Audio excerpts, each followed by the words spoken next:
Vlog. So goodness me, what have we been up to? So we went Freelander 2 off-roading last weekend there. That was quite amusing. That all went a bit. But we're going to try and... Right, so what did we learn from that? But before we do all that, I am going to do a... So one guy, Paul, has written to us and he said, I've been watching your YouTube channel, Simon, and I really wanted to get into the whole Land Rover scene and that. He went out and bought a Land Rover Discovery 4 and he cleaned it and he fitted paddle shifts and it was gleaming. And last week, on Friday last week, he was at a restaurant with his family in Coventry on the Birmingham Road, the Harvester restaurant, sitting there having his meal, went outside, car's gone. Some bag has nicked his car. And they had the CCTV. It was fairly blurry, but it took them a few minutes to steal his car. So, right. So all I'm going to do is, he said, could you just mention it, Simon? Tell people to be careful and also put a picture of it up, which I will do now. So the trouble is, it's such a mint original looking Discovery 4. There's not many unique features about it. But a couple of things I noticed, it has got the paddle shifts on the steering wheels. And it has got if you look at the rear lights in the picture now, you see he's like slightly tinted, the rear lights. So there we go. Commiserations, but it does hurt when someone steals something. You've worked hard, you've bought it, you've looked after it, you've spent time buying it, and especially now prices have gone up, and so I do feel his pain. I can't feature every stolen car on here, but I did think for that guy, I was feeling his pain. So keep an eye out for that. If you've got any information, call the police or dial Crime Stoppers or whatever. But keep an eye out for that Discovery 4 that has gone missing. Right, what else have we been up to? So we broke down in I'll cut to a clip that Tyler and I did yesterday where we were looking why the Freelander 2 tyre came off. Right, at the weekend we got the Freelander 2 muddy and we've had various comments on the video, but most people enjoyed it. What did we learn?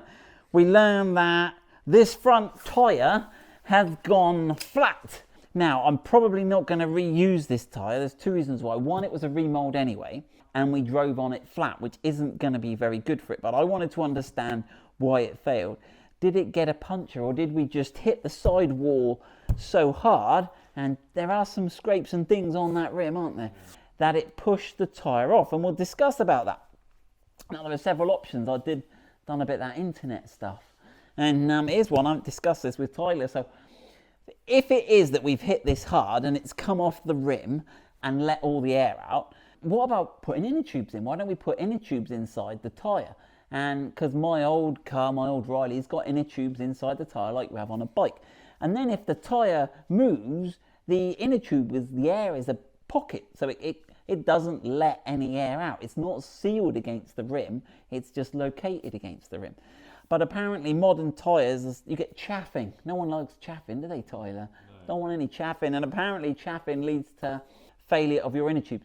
And you will get more punctures due to inner tube failure. So the general advice seems to be from people that talk on the internet that inner tubes in tyres that are not designed for inner tubes is a bad idea. So we'll buy that. And it doesn't really leave us a lot of other options. The other interesting debate is about tyre pressure. If you have more tyre pressure, then it's forcing out more and less likely to get knocked. But as we know, that if you put too much tyre pressure in and you're off-roading, then when you're looking for grip, you don't get that sort of compliance.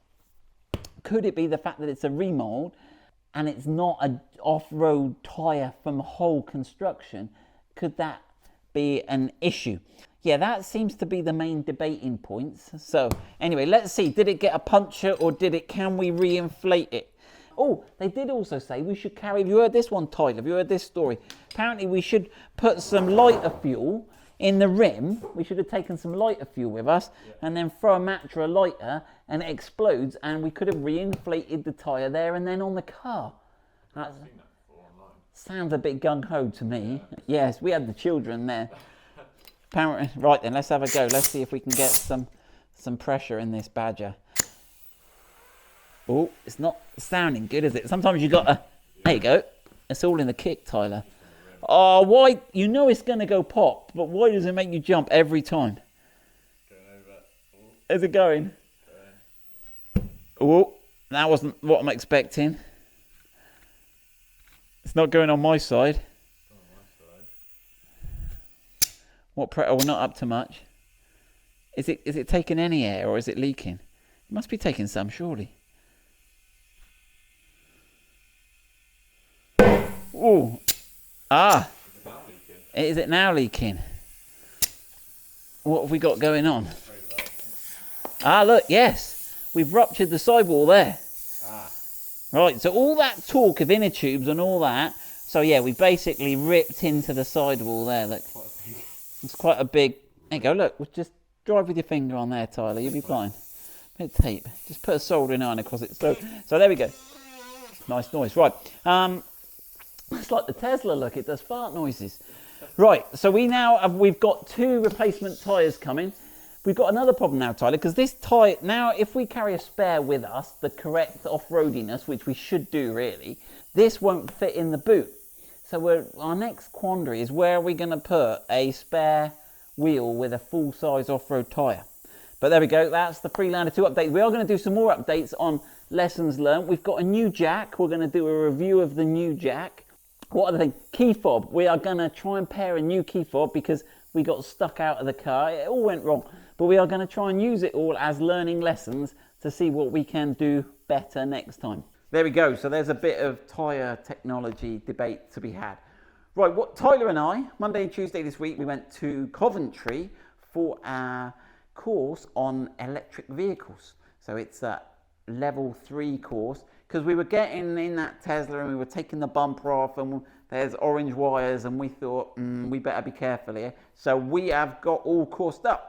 So we paid our money and we went on an IMI/Delphi course and it was really good. The instructor was way knowledgeable because I kept asking questions. I think there was 4 of us in the class and yeah, I think the other guys were getting a bit fed up at the end. I was going, why is that, how's that work? And he was really good. So the course was really good. It was also a pre-course sort of refresher course in electronics and stuff that you had to brush up on before going on the course to make sure everyone was at the right level as you go on the course. We talked about batteries and inverters and rectifiers and charging and 3-phase motors, and it was really interesting. And in the end, we disconnected, we put our rubber gloves on, and we did all the health and safety about working on high voltage batteries, which was good. And hopefully I'll be able to share some of that as we go forward and do stuff on the Tesla, although I'm not going to change the motor or anything. But where was I going?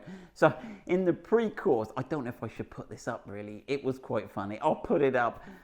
They did this funny bit. Watch this clip. I'm just watching this. I'm not sure this guy's got it right. If I press play, listen to this. Is 0.25 multiplied by 12 will give us the wattage. And if we put that into a calculator, we can see that a quarter of 12 is 4.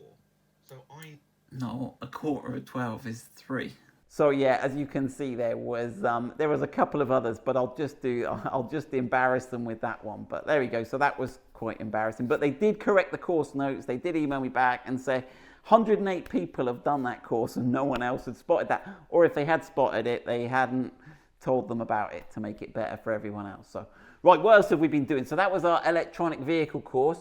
We've done the tyre. We've been working on a Freelander 2 dash cam loom. Tyler's working on that. New products we're about to launch, depending what order I put the videos up this weekend.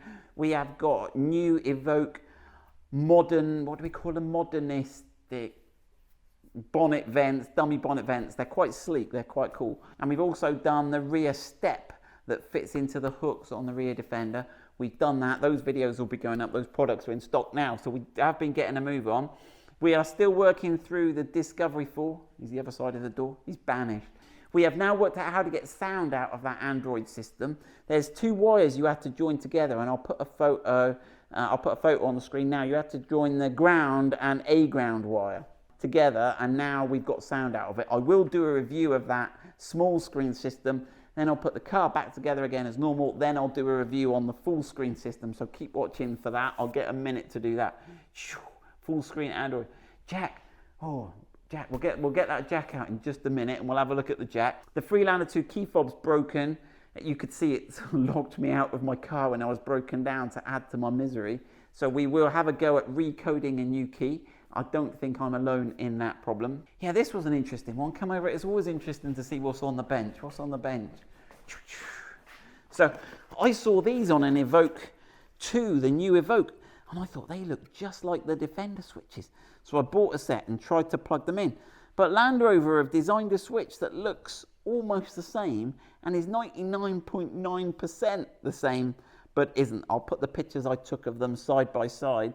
The original, because my Defender ones are not a nice glossy finish. They're a sort of matte textured finish, which I think is more Defender anyway, but I just like seeing what I can swap between vehicles and stuff. So we did that, but that didn't work. Right, jack, right, let's get this unpacked.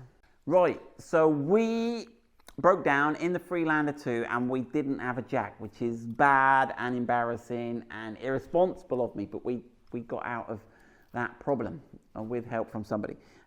So I thought, right, what jack should we have on the Freelander? Now, I don't want to be carrying a big trolley jack, and I don't want one of those big off-road jacks. But you do need something, and where we've lifted the Freelander 2, I don't think a standard jack would lift it up high enough, because it's got to reach the higher level of the underside of the floor.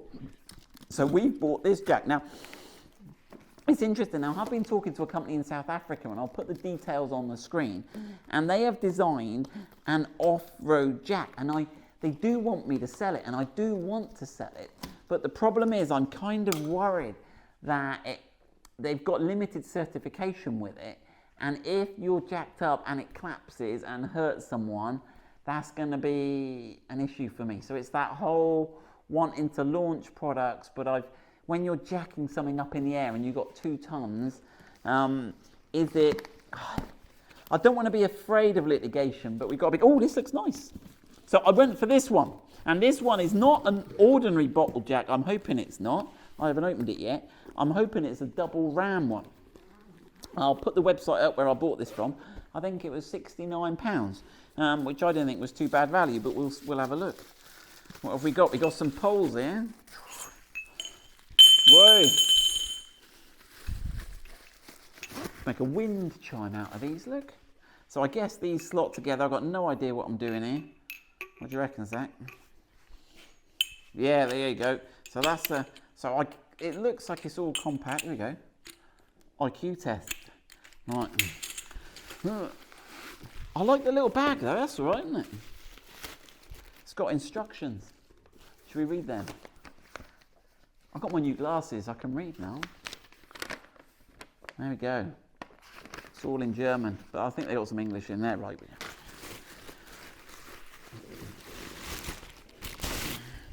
Right, now I'm hoping that this, what is it rated to?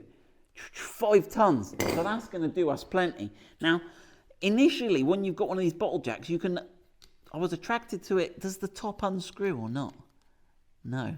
Some trolley jacks, which means you can unscrew it to get a little bit of extra height before you even start pumping, but this one doesn't. But this one should be a double ram. Right, so let's tighten him up. Right, let's have a look how high does he go? I'm disappointed it doesn't.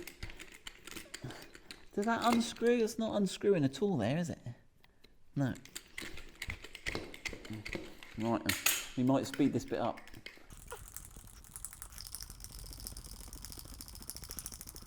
Right, so this is the tricky bit. You see, it's got a double ram. So it gives you, for a short bottle, you get twice the lift. So this, I think, will give us plenty of lift, but still be compact enough to get under the car. So that I reckon is quite tricky. There we go, we'll have a look.